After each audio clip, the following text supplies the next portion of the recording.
मैं हूं इमरान खान। अपना पसंदीदा शो देखने के लिए हमारा YouTube चैनल सब्सक्राइब करें और बर वक्त मालूमात के हुसूल के लिए बेल आइकन प्रेस करें।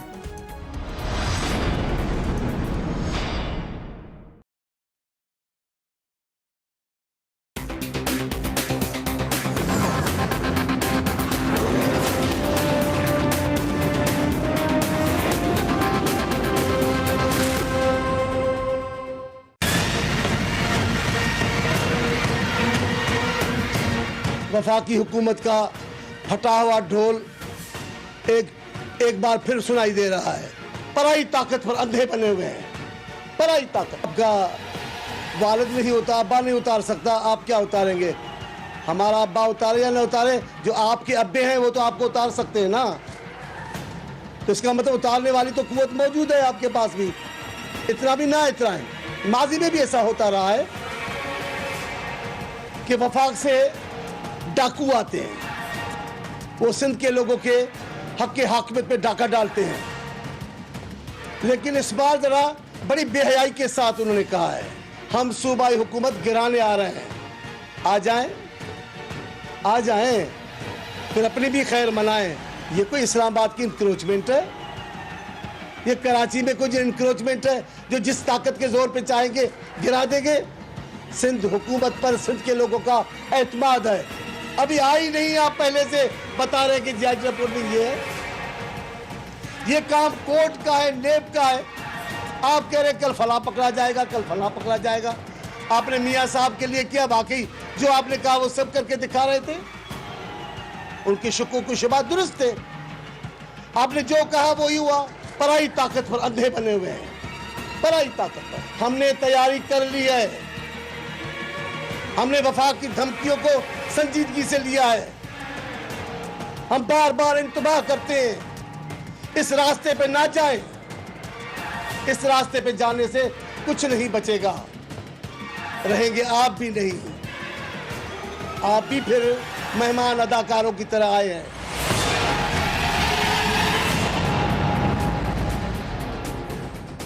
बिस्मिल्लाहिर्रहमानिर्रहीम। अस्सलाम वालेकुम नाज़रीन। ये पाकिस्तान है और यहाँ कानूनी लड़ाई को सियासी बनाने में या बनने में देर नहीं लगता।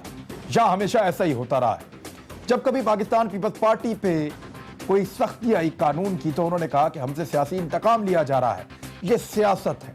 और उस वक्त नून लीग ने कहा कि नहीं, ये वक्त है इदारों के साथ खड़े होने का, इदारों को सपोर्ट करने का, इदारों को मजबूत करने का, क्योंकि इदारे हक और सच की आवाज बन के पाकिस्तान पीपल्स पार्टी का एहतसाब कर रहे हैं।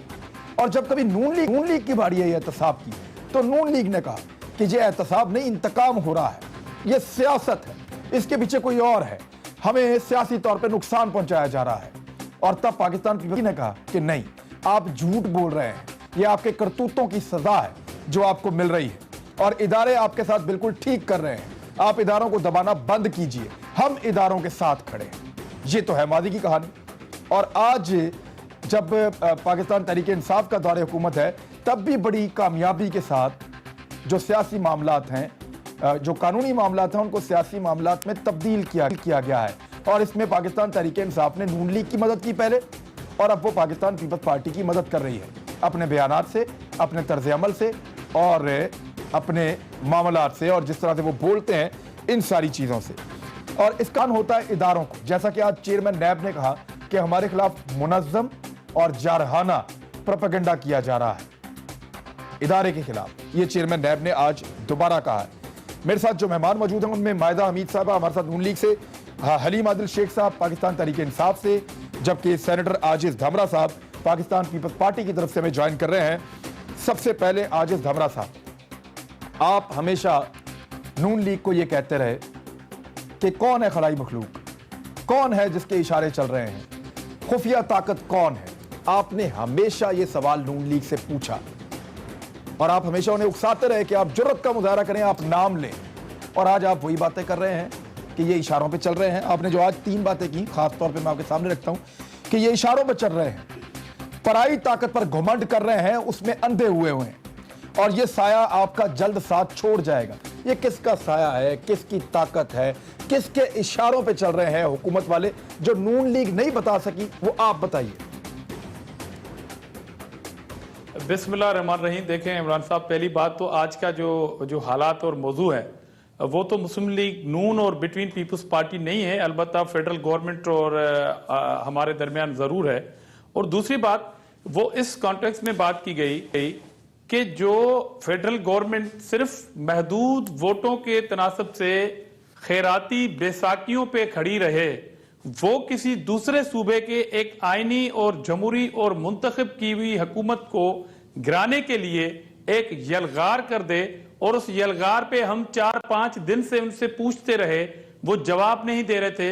ये अलग सारी कार्रवाइयां ठंडी क्यों पड़ गई, खत्म क्यों हुई, ये क्या हो गया उनको? वो अपना काम करते रहते और गिरा लेते। अगर हमारे एमपीएस राब्ते में भी हैं खुद से, ये बेचारे उनसे राब्ते में नहीं है, वो हमारे एमपीएस इनसे राब्ते में है, तो ये सारी बातें चलती रहती। आज ये क्यों ठंडे पड़ गए और कराची यात्रा अचानक कैंसिल क्यों की गई आपकी सारे शेड्यूल की? तो आज का जो मौजू है सर वो ये है कि हम बताना चाहते हैं कि मेरा सवाल कुछ और है आपसे। देखिए, मैं जानना चाहता हूं कि मैं उस पाकिस्तान तरीके इंसाफ, सर एक मिनट, पाकिस्तान तरीके इंसाफ किसके इशारों पे चल रही है? वो किसका साया है जो साथ छोड़ जाता है? और वो कौन सी ताकत है जिस पे ये घमंड कर रहे हैं? तीनों चीजें बता दें सर, कौन है? देखिए, पाकिस्तान की सियासी तारीख में इमरान साहब वाहिद पॉलिटिकल पार्टी थी पीटीआई जिसने कहा कि थर्ड एम्पायर, हम इनसे पूछते रहे कौन सा, जिस तरह आप कहते हैं ना, आप पीएमएलएन से पूछते रहते हैं कि खिलाई मखलूक कौन है, इस तरह थर्ड एम्पायर का तो नाम ये भी नहीं बता सके। सर इन दोनों ने तो नहीं बताया, आज आपकी बारी है, आप मायूस मत कीजिएगा। इन दोनों ने नहीं बताया, आज आपकी बारी है बताने की, आप मायूस मत कीजिएगा। सर मैं तो इनसे पूछ रहा हूं ना कि सियासतदान अगर थर्ड एम्पायर की बात करेगा तो थर्ड एम्पायर कौन सा है? हम तो इनको कह रहे हैं। जहां तक हमने पराई ताकत की बात की तो उधारी बैसाखियां, आज भी कौमी असेंबली में 4 पार्टियां हैं जिनके ये इत्तेहादी है, उसमें अख्तर मेंगल साहब कभी कभी इनसे नाराज हैं और रिसेंटली जरदारी साहब से उसकी मुलाकात, ये तो होगी पराई ताकत। इशारे हमने तो नहीं कहा, इशारे किसके हैं सर? उस मुलाकात पे हमने तो नहीं कहा इमरान साहब, उस मुलाकात पे हमने तो नहीं कहा कि आपके एक इत्तेहादी ने हमसे मुलाकात कर ली लिहाजा हम आपकी हुकूमत गिराने जा रहे हैं, हमने तो ऐसा नहीं कहा था। इसलिए हम इससे पूछते हैं कि ये इशारे या ये ताकत, वो ये जरा डिफाइन करें कि आखिर 4 माह के अंदर ऐसा क्या हो गया? आपने आज बताया है कि कोई इशारे हैं और उन इशारों पे ये चल रहे हैं, और वो इशारे कुछ अरसे के लिए सबको मिलते हैं, लेकिन फिर वो इशारे वापस हो जाते हैं, ये साया साथ छोड़ जाता है। मैं जानना चाहता हूं कौन है पीछे, क्योंकि नून लीग ने वो जरूरत नहीं की। थर्ड एम्पायर वो अभी डिफाइन कर जी, देखें थर्ड एम्पायर इन्होंने जो कहा था, मैं नाम ले रहा हूं ना थर्ड एम्पायर, अब वो कौन है सर? ये डिफाइन तो ये करें ना। नून लीग भी यही कहती थी थर्ड एम्पायर, सर नून लीग भी कहती थी थर्ड एम्पायर है, और आप इन्होंने खुद नाम रखा ना सर, इन्होंने खुद। हम तो जो कहेगा, अगर मैं कहूंगा तो आप मुझसे पूछेंगे ना। ठीक है, चले मैं जरा इसलिए मैं कह रहा हूं कि ये नाम बताएं, ये नाम बताएं थर्ड एम्पायर किस कुव्वत का नाम था जिसको हलीम आदिल शेख साहब, सुप्रीम कोर्ट ने जब क्लास ली तो फिर आपकी आंखें खुली हैं, उससे पहले तो आपने घोड़े तैयार कर दिए थे। आप किसी के इशारों पे चल रहे हैं, जल्दबाजी कर रहे हैं, ये किस चक्कर में? आप कौन आपको कहता है चढ़ाई कर दो, और आप चढ़ाई कर देते हैं, और उसके बाद जब अदालत आपकी आंखें खोलती है तो फिर आप वापस अपनी जगह पे आ जाते हैं? देखिए, सबसे पहले तो मैं अपने भाई आजिज धामरा साहब को बता देता हूं, थर्ड एम्पायर बड़ा वाज़ेह है। थर्ड एम्पायर ने बिल्कुल फैसला किया हमारे लिए।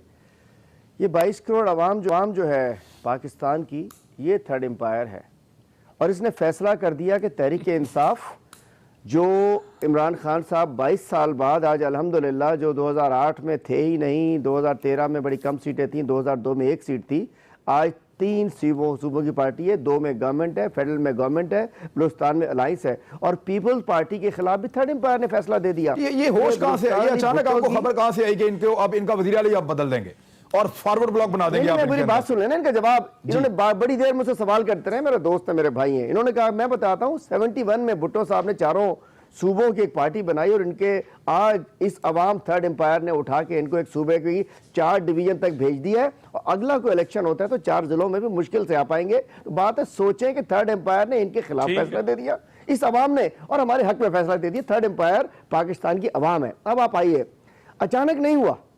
बात यह है कि जब हमने देखा कि सिंध में, हम देख तो रहे थे, मैं कहता हूं आज मुराद बड़ी उन्होंने चांडियो साहब ने तो बेहया भी कह दिया, मैं कहता हूं उनकी उस वक्त उनकी हया शर्म कहां चली गई। कल मैं हैदराबाद में था कि 2 रोज पहले जो जहर खुरानी से हलाक होने वाला बच्चा लम्स की कॉलोनी में रहता था, लम्स की हॉस्पिटल की कॉलोनी में, और जब वो निकले तो वहां नहीं था आईसीयू, नहीं था इलाज, अस्पताल के बच्चा मर गया।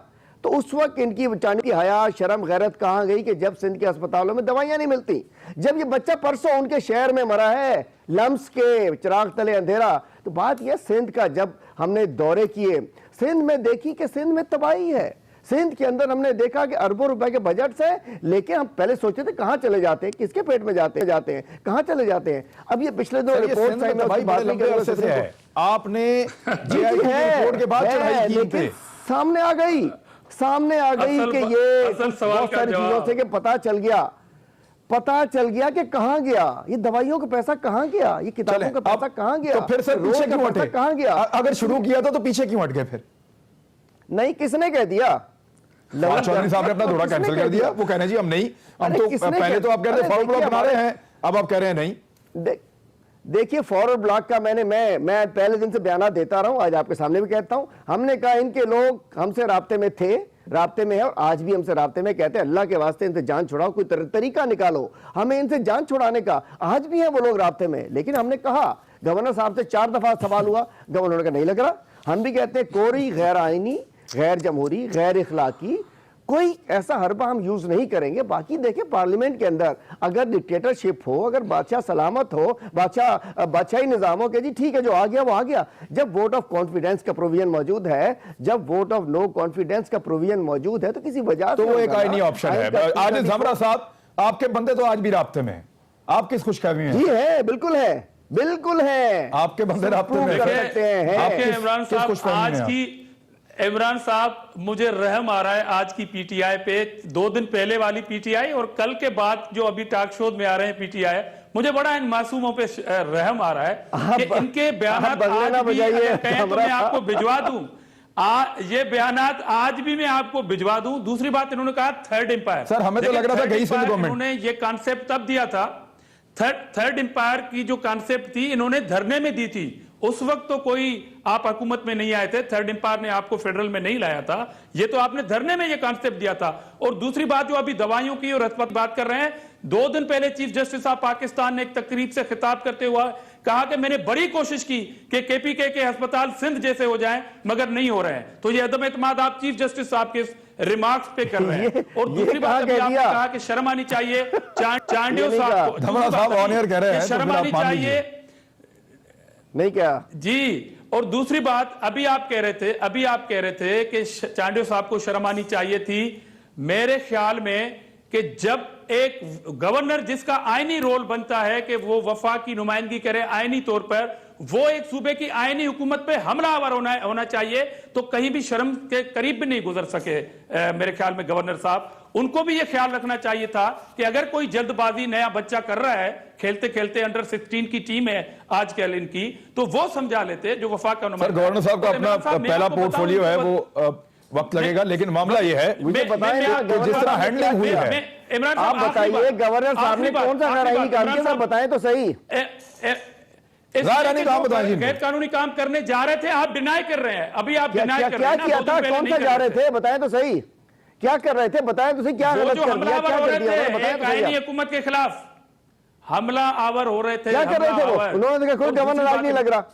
कोई एक बयान से दिखाने इसमें कहो क्या गवर्नर राज लग रहा है, बताइए क्या कहा उन्होंने? पंजाब में 2009 में गवर्नर राज पाकिस्तान पीपल्स पार्टी ने लगाया था, उसके बाद से अब तक पाकिस्तान में गवर्नर राज नहीं लगा। इमरान साहब, इनको वजीर आला से तकलीफ क्या है? तकलीफ सिर्फ यह है कि रिपोर्ट आई थी, तकलीफ है, अभी बताता हूं, बहुत तकलीफ है। चीफ मिनिस्टर, देखें अली भाई अगर आप बात में थोड़ी मेरी सुनेंगे तो मैं भी आपकी सुनूंगा। जी। तकलीफ यह है कि एक सर्वे आई थी जिसमें नंबर 1 चीफ मिनिस्टर सिंध का करार दिया गया था। अभी सीपेक में 3 चीफ मिनिस्टर नहीं गए, चाइना में तैयारी के साथ चीफ मिनिस्टर सिंध गए थे, और सीसीआई में सिंध के हुकूक की बात चीफ मिनिस्टर करते हैं, ये उनसे जान छुड़ाना चाहते हैं, और सारी गेम के पीछे वजीर आजम साहब का हाथ था। तो अभी वो गेम खत्म क्यों की आपने? अगर हमारे लोग राब्ते में करें जी, ये चैलेंज जी ये आपको चैलेंज कर रहे हैं कि अगर आप कर सकते हैं तो बता रहा हूं। मैं देखिए मैं जानना ये चाहता हूं हरीम आदिल शेख साहब, आपने इतनी शरबत के साथ एक तहरीक बनाई कि जनाब वजीर आला चेंज कर देंगे, नहीं छोड़ेंगे, ये तब्दीली हो जाएगी, हमारे साथ बहुत सारे लोग हैं, इतने नंबर हमारे पूरे हो गए हैं। फिर हमने देखा कि अदालत के एक ऑब्जर्वेशन आई और अदालत की तरफ से कुछ मामलात हुए और बरहमी का इजहार हुआ और फिर टक करके आप नीचे आ गए।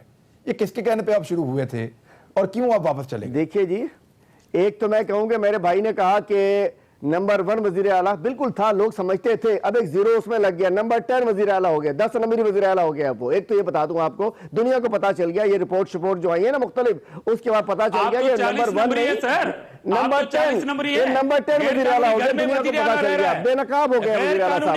दूसरी बात मैं आपसे करूं, आदिल भाई मेरी बात सुनिए ना, मैंने आपकी सुनी है, एक जीरो तो लगाया, नाराज क्यों हो रहे हैं? क्या जीरो लगाया?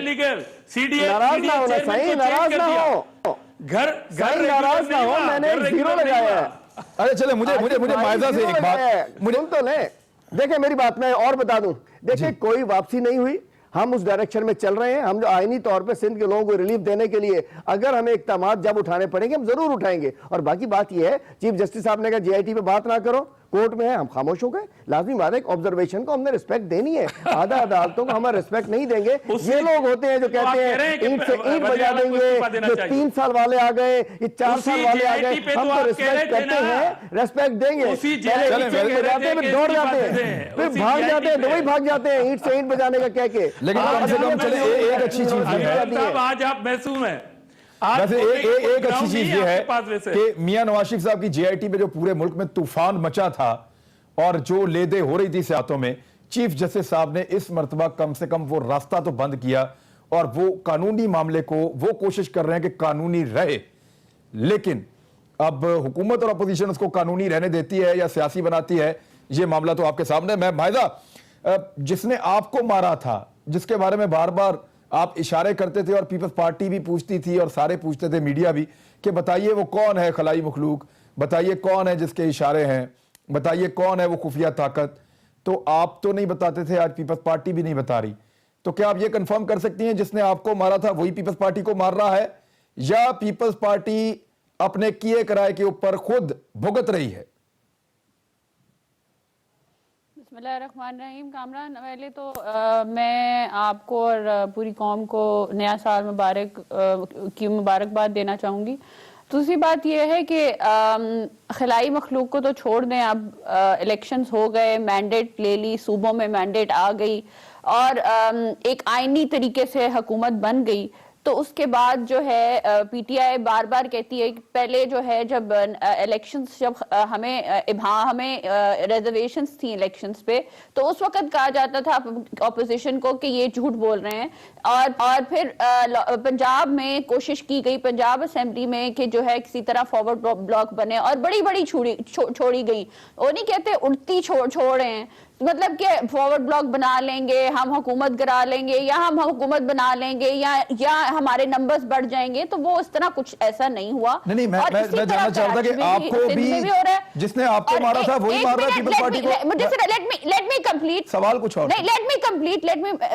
मुझे सिर्फ सिंध में जो आप सोच कर आई हैं वो अगर आप बोलना चाहती हैं तो और बहुत सारे फॉर्म, यही कोशिश होती, मुझे सिर्फ ये बताइए कि जिसने आपको मारा है वही पीपल्स पार्टी को मार रहा है। लोगों के लिए वक्त है और आप मुझे बात भी नहीं मैं करने, आपको मुकम्मल वक्त देना चाहता हूं, लेकिन टॉपिक के ऊपर, मैडम टॉपिक के ऊपर, क्या जिसने आपको मारा वही पीपल्स पार्टी को मार रहा है? टॉपिक में ही बात कर रही हूं। और आज आप ये डिस्कस कर रहे हैं कि इनके हर वुजरा की स्टेटमेंट डिफरेंट है और हर वुजरा जो है वो प्रेडिक्ट करता है एक बात को, वो किस बेसिस पे प्रेडिक्ट करता है। मायजा हमीद, ये बहुत बुरे हैं, लेकिन मुझे ये बताइए कि जिसने पीपल्स पार्टी को मार रहा है, जो उसी ने आपको मारा था, क्या आप दोनों एक ही कहताब का शिकार हुए?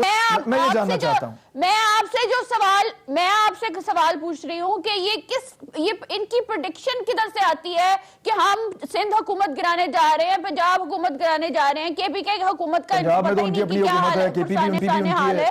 तो मैं आपसे ये सवाल पूछ रही हूँ कि ये बता दें कि ये किस तरह प्रेडिक्ट करते हैं कि हम आज एक सूबे की हुकूमत गिरा देंगे जो पूरी मैंडेट लेके आई है इलेक्शंस में। अच्छा मायदा, मैं एक तो आपको ये बता दूं कि मैं जवाब दे देता हूं। मैं आपने मेरे से सवाल पूछा, मैं जवाब आपको दे देता हूं। एक तो हुकूमत गिराने की बात हुई है, एक मिनट सुन लेना। आपने मुझे कहा कि मुझे जवाब देते, मैं दे रहा हूं आपको। उन्होंने कहा जी कि हम एक वजीर आला को चेंज कर देंगे, हुकूमत गिराने की बात नहीं की। जानना चाह रहा हूं कि जिसने पीपल्स पार्टी को मारा वही आपको मारा था, जिसने आपको मारा था वही पीपल्स पार्टी को मार रहा है, या पीपल्स पार्टी भुगत रही है अपना किया कराया? ये जानना चाहता हूं, सादा। देखें, अगर पीपल्स पार्टी ने या पीएमएलएन ने भुगतना अपना किया कराया, तो वो किसी लॉ के जरिए करना है या अवाम ने उनका वोट के जरिए फैसला देना है। ये तो नहीं हमारा कुछ बिगाड़ सकते ना। तो अगर इनके खामो ख्याल में ये है कि ये कुछ किसी का बिगाड़ सकेंगे गवर्नर रूल के थ्रू, तो ये फिर इनके खामो ख्याल ही हैं और इनकी ख्वाहिशें ही हैं। जी ठीक है, मुझे ब्रेक लेनी है, लेकिन एक बड़ी सवाल करना ब्रेक के बाद सर, मैं ब्रेक के बाद जरूर कीजिएगा। लेकिन देखिए, मुझे बड़ा इंटरेस्टिंग एक चीज जो आजकल मैं देख रहा हूँ और बड़ा एंजॉय कर रहा हूँ और लोग भी कर रहे होंगे, कि हमने ये देखा कि अब पीएमएलएन पीपल्स पार्टी के खिलाफ और पीपल्स पार्टी पीएमएलएन के खिलाफ करप्शन का कोई एलिगेशन लेकर सामने नहीं आती। अब इन दोनों को लगता है कि दोनों ने बिल्कुल करप्शन नहीं की और दोनों बड़े साफ सुथरे हैं, क्योंकि उसके ऊपर अब ये खुल के बात नहीं करते। ब्रेक के बाद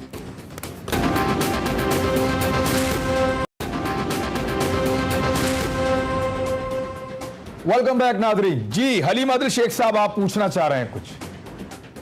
जी मैं पूछना चाह रहा हूं कि आज इनको एक दूसरे की कोई चीज़ नज़र नहीं आ रही। मैं पूछना चाहता हूं मायजा कि जब जीआईटी आई थी पनामा की, तो आसिफ जरदारी, बिलावल जरदारी, इत्तेजाज हसन, शेरी रहमान, सईद गनी, मुराद अली शाह, कोई नहीं बचा था जो कह रहे थे कि ओहो हाई मॉरल ग्राउंड्स पे इस्तीफा दे देना चाहिए, ये तो साबित हो गया, इतने इल्जाम आ गए, ये आ गया, ये आ गया, ये आ गया, और आज सब खामोश हैं।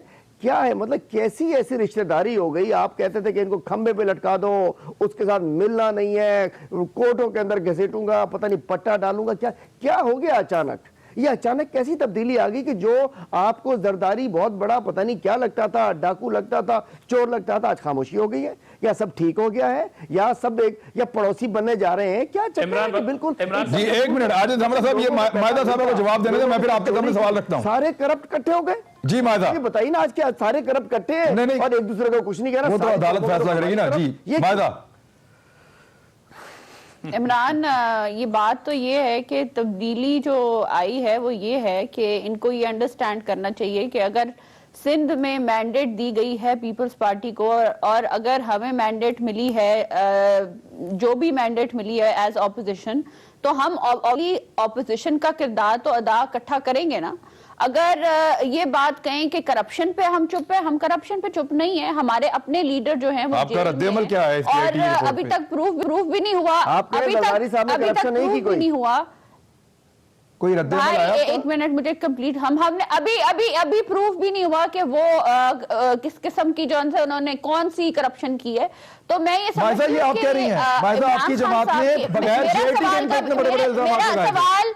मेरा सवाल का भी जवाब दे दें कि इमरान खान साहब, जिनके ऊपर जो एक इलीगल प्रॉपर्टी में जो उनका घर है, वो प्राइम मिनिस्टर बने हुए हैं, उनके ऊपर, उनकी बहन के ऊपर करप्शन के इल्जाम आते हैं, उनकी दाएं बाएं ऐसे लोग बैठे हैं जो उनके एटीएम्स हैं, जिनकी जो शुगर मिल्स हैं, आप उनके बारे में तो जवाब नहीं देते, उनकी करप्शन के बारे में जवाब नहीं देते। अपना एहतसाब कमीशन आपने अभी देता हूं जवाब, अभी देता हूं जवाब। बात करते हैं आज जवाब लीजिए ना मुझसे। में हॉस्पिटल्स में बेड नहीं मिलता, अभी देता हूं जवाब।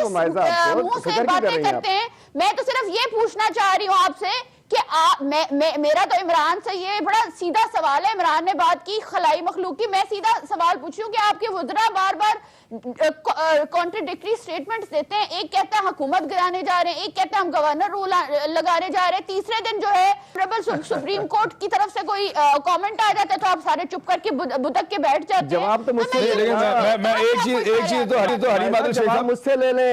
एक चीज तो क्लियर हो गई है कि क्योंकि जरदारी साहब के खिलाफ अभी तक कुछ साबित नहीं हुआ, लिहाजा नून लीग को लगता है कि अभी इस पे बात नहीं करनी चाहिए। का जवाब देता हूं ना जी, मैं मायदा का जवाब देता हूँ। करप्शन वो होती है जो साबित हो जाए। हमरा साहब मैं आपके पास आ रहा हूं, सिर्फ एक सेकंड दे दें मुझे। नवाज शरीफ को सजा हो चुकी है।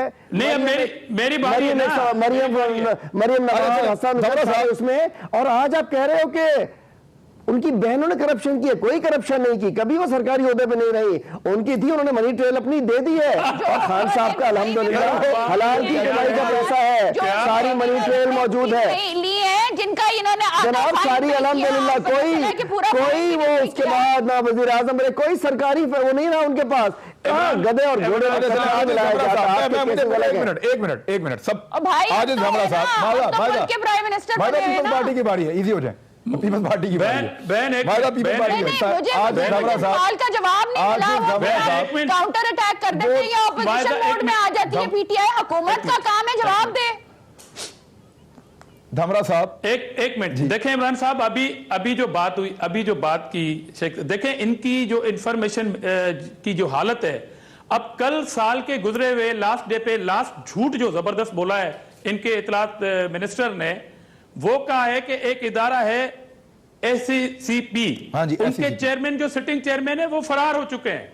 वो फरार हो चुके हैं जबकि वो छुट्टी पे हैं, सैंक्शन छुट्टी है। वो कह रहे हैं 5 जनवरी को वापस आ रहे हैं, ज्वाइन कर रहे हैं अपनी ड्यूटी। यार गॉड से अली मादिल शेख साहब, झूठों के इतने चैंपियन आपके पास बैठे हैं, हम बात करें तो आप दिल पे लेते हैं, नाराज हो जाते हैं।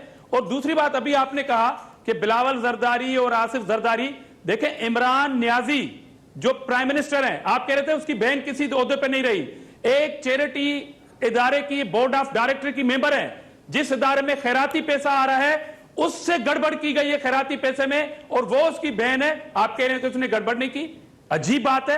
प्राइम मिनिस्टर, मैं जवाब देता हूं धामरा साहब। सुप्रीम कोर्ट के अल्हम्दुलिल्लाह सुप्रीम कोर्ट शौकत के खानम से अच्छा कोई इदारा पाकिस्तान में नहीं है। चेयरमैन चेंज कर दिया, चेयरमैन जनाब शौकत खानम से इदारा कोई अच्छा नहीं है। चलिए बात करें, जवाब देता हूं आपको मैं। चीफ मिनिस्टर देखें, अभी आप जवाब नहीं देने देंगे, आपका चीफ मिनिस्टर केपीके मालिम जब्बा में नेबजिदा है, डिफेंस मिनिस्टर नेबजिदा है, अलीम खान नेबजिदा है। आपके खिलाफ कार्रवाई नहीं होती नेब की, वो अलग बात है, उस पर कोई बहस नहीं है।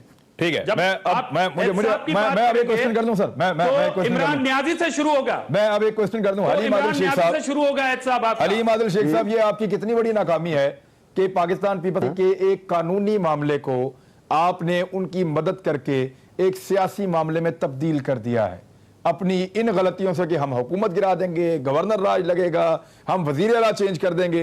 कानूनी मामला था, कानूनी रहने देते। देखिए ये कानूनी मामला है नहीं, इंफॉर्मेशन कानूनी मिनिस्टर मामला ने जो झूठ रहेगा, बोला है, उसका कानून जवाब के दें। मुताबिक इसको इंफॉर्मेशन कानून मिनिस्टर के ने मुताबिक जो इसको झूठ डील बोला है, किया जाएगा। उनका भी जवाब दें। उसका जवाब दें। अब आपको नहीं हम इस मिलेंगे। मामले को एक्सरसाइज ना करना चाह रहे उसका हैं, जवाब दे दे। ना करना चाहेंगे। जवाब नहीं मिलेगा। अब दामरा साहब मेरी जवाब तो आने देना, वजीर ने दामरा साहब मेरा जवाब झूठ तो आने बोला दे, है, मेरा उसका जवाब जवाब आने दे देना दे। दामरा शेख साहब, साहब। आपने बात की, मैं झूठ जवाब दूंगा, बोला है, ऐसा नहीं हो रहा दामरा साहब, मेरी बात इस तरह सुनो। तो कोई किसी को समझ ही नहीं आएगी। जनाब आपने बात की, मुझे जवाब देने दें। दामरा साहब झूठ जवाब बोला दें, है। दामरा साहब मुझे जवाब देने दें। जवाब दें, आपके लिए जवाब दे एक मिनट अली मादिल दामरा शेख साहब, साहब, चुप तो आपने करें मेरी यार। बात का जवाब भी देना है और धमरा साहब की बात का जवाब भी देना। जी दीजिए आप। सुन तो लेना। देखिए आपकी बात बता दूं कि कोई कानूनी मामला था, कानूनी मामला है और कानूनी मामला ही रहेगा, कहीं नहीं जा रहा। लाजमी बात है ना हमने इसको सियासी बनाने की कोशिश की, लेकिन ये एक हकीकत है कि जिस अंदाज से चीजें खुल के सामने आई कि सिंध के अवाम में बेचैनी आ गई, इनके एमपीएस में बेचैनी आ गई, सिंध के अवाम में बेचैनी आ गई, और लाजमी बात है हमारे अंदर भी बेचैनी आ गई कि यार ये मुराद अली शाह जिसको हम समझते थे बड़ा ईमानदार, बड़ा जबरदस्त, बड़ा मॉडरेट किस्म का वजीर आला, पता चला ये तो कुछ नहीं है। दूसरी बात मैं कहना चाहता हूँ दामरा साहब की बात कि देखें मैं बता रहा हूँ दामरा साहब की बात। चोर है आपका सर। दामरा साहब मेरी बात सुने ना, दामरा साहब मेरी बात सुने, दामरा साहब मेरी बात तो सुने ना, पता नहीं मेरी बात तो सुने ना दामरा साहब, ऐसा नहीं होगा, मेरी बात सुननी पड़ेगी आपको। आपने कहा शौकत खानम, अल्हम्दुलिल्लाह शौकत खानम से अच्छा इदारा कोई नहीं है। आपके अरबों रुपए से पैसे में चलने वाले अस्पताल, अलीमा खान ने एडमिट किया, जुर्माना अदा करने की बात की। गलत है दामरा साहब, सुनना पड़ेगा। अलीमा खान ने अलीमा खान ने तो मुजरमाना यार उसने तो कहा कि मैं पैसे भरूंगी। वो तो आज कोर्ट में बताया है कि सर, बड़ी बाजी ने एडमिट किया। अलीमा खान को बड़ी बाजी ने एडमिट किया है। वो पैसे अलीमा खान को उन्होंने जुर्माना देके कोई करप्शन नहीं की। बात कर रहे हैं अलीमा खान में और किधर आप कहा फरियाल तालपुर, कहा अलीमा खान, कहा फरियाल तो 1 अरब 17 तो बड़ी बाजी ने एक्सेप्ट कर लिया। क्यों हमारी बातें अदालत कह रही है कि जुर्माना दे दे। नहीं करना चाह रहा हूं, अदालत कह रही है जुर्माना दे दो। बात नहीं करना चाह रहा हूं, कह रही है जुर्माना भर दो। मैं जेल की बात नहीं करना चाह रहा हूं दामरा साहब, अदालत में कहा मैं दामरा साहब मैं जेल की बात नहीं करना चाह रहा हूं। भरूंगी।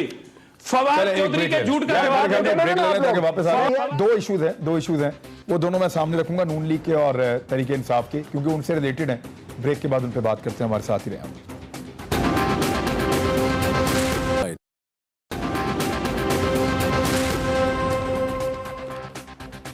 वेलकम बैक नाज़रीन। आज सुप्रीम कोर्ट में बताया गया है कि 29 करोड़ पैसे जायद की रकम अलीमा खान साहब ने जमा करवानी है उनके जिम्मे वाजिबुल अदा है और ये 13 जनवरी तक का उनके पास वक्त है। ये अदालत में जब पूछा गया तो उसमें बताया गया। मैं अब दो चीजें जो हैं वो सामने रखूंगा, एक पाकिस्तान तहरीक इंसाफ और एक PMLN के सामने। तहरीक इंसाफ से बिल्कुल जो अब्दुल रज़ाक दाऊद साहब हैं उनका हुकूमत में क्या किरदार है वो सबको पता है। उनकी कंपनी है डेस्कॉन और उसने एक चाइनीज कंपनी के साथ मिलकर मेमन डैम का ठेका ले लिया है।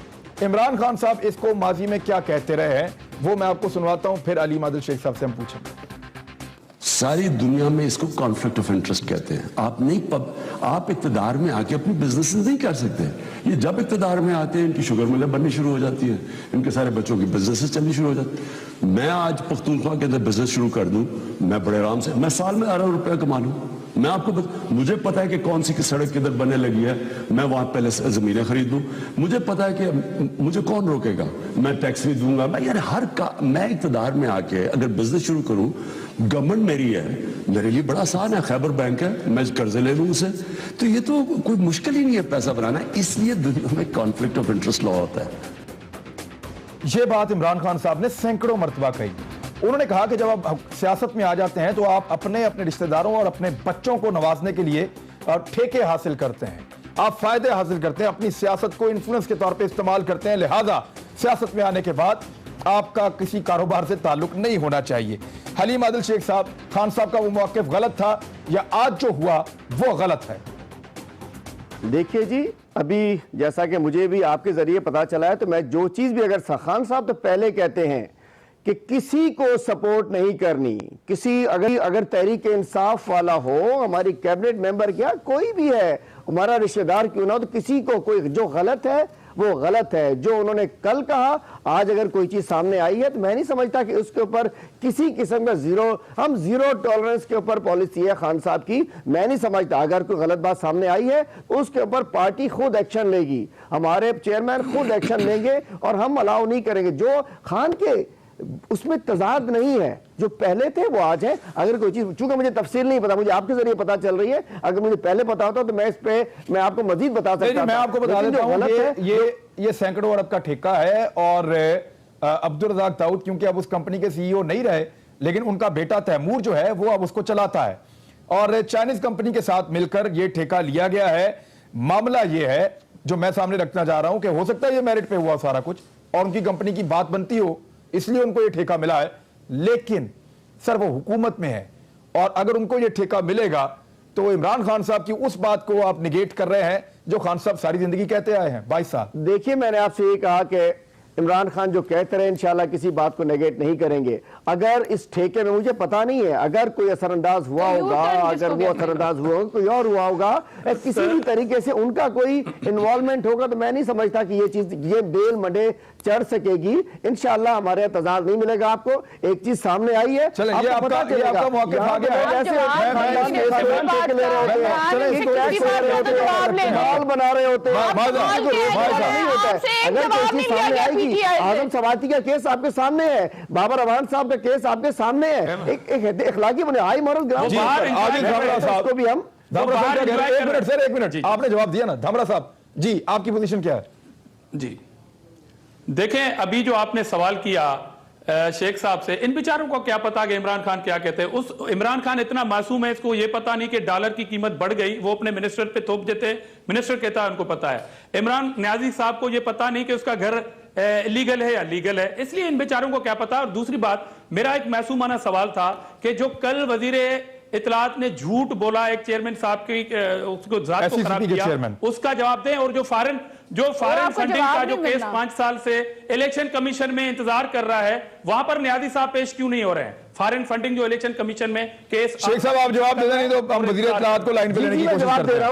एक तो मैं कहता हूं उसको आने दो देश को, SCCP वाले को, जिस दिन आएगा तो देख लेंगे फरार हुआ कि नहीं हुआ था। और अल्हम्दुलिल्लाह कोई ऐसा केस नहीं है। अच्छा, आपको नहीं लगता कि फरार हो गया? पेश हो रहे हैं। और दूसरी बात, ये बार बार जो कह रहे हैं अल्हम्दुलिल्लाह इमरान खान साहब है, वो न्याजी है, उनके वालिद साहब न्याजी थे, बिलावल का बाप जरदारी है, खुद भुट्टो का रहता है, तो जरदारी इसलिए कह रहा हूं मैं उसको। इमरान खान न्याजी अल्हम्दुलिल्लाह दो न्याजी है, बिलावल भाई जरदारी का बेटा, जरदारी के लायक न्याजी साहब एक जरदारी सबके बारी, मुझे कोई लोग भुट्टो के नाम पे वोट लेके आप जीतते परेशान हो गए, बेनजीर शहीद के आप नाम पे वोट परेशान लेके गए। जीतते हो। भुट्टो आज भी प्रेसिडेंट जरदारी साहब पार्टी के शर्म भुट्टो आप के फॉरेन फंडिंग का जवाब ऐसे देते थोड़ी होगा, आप लोग जो बात करना चाह रहे जो मर्जी बोल रहा है, एक मिनट साहब डॉलर का जवाब, झूठों का जवाब, डॉलर आपको झूठों का 100 रुपए में दिया था। मेरे ख्याल में आप शो को स्पॉइल कर रहे हैं, यहाँ कोई बहस नहीं हो पा रही, बजाय इसके कि हम कोई बातचीत करें आपने उसको एक लड़ाई में कन्वर्ट कर दिया। मायदा अमीन साहब, मायदा अमीन, ब्रेक ही ले लेता हूँ, मुझे लगता है मैं ब्रेक ही ले लूं, मैं एक ब्रेक ले लेता हूं, ब्रेक के बाद वापस आते हैं। तो इस्लामाबाद एयरपोर्ट, जो न्यू इस्लामाबाद एयरपोर्ट है, इस पे 68 अरब रुपए जायद खर्च किए गए। ये मामला सामने आया शहबाज शरीफ साहब के। शहबाज शरीफ साहब क्योंकि चेयरमैन है अभी इस वक्त पीएसी के, पब्लिक अकाउंट्स कमेटी के, लिहाजा उनके सामने ये मामला आया है। अब ये पैसे भी इजाफी उनके अपने दौर में खर्च हुए हैं। शहबाज शरीफ साहब इस पे क्या करेंगे? ब्रेक के बाद।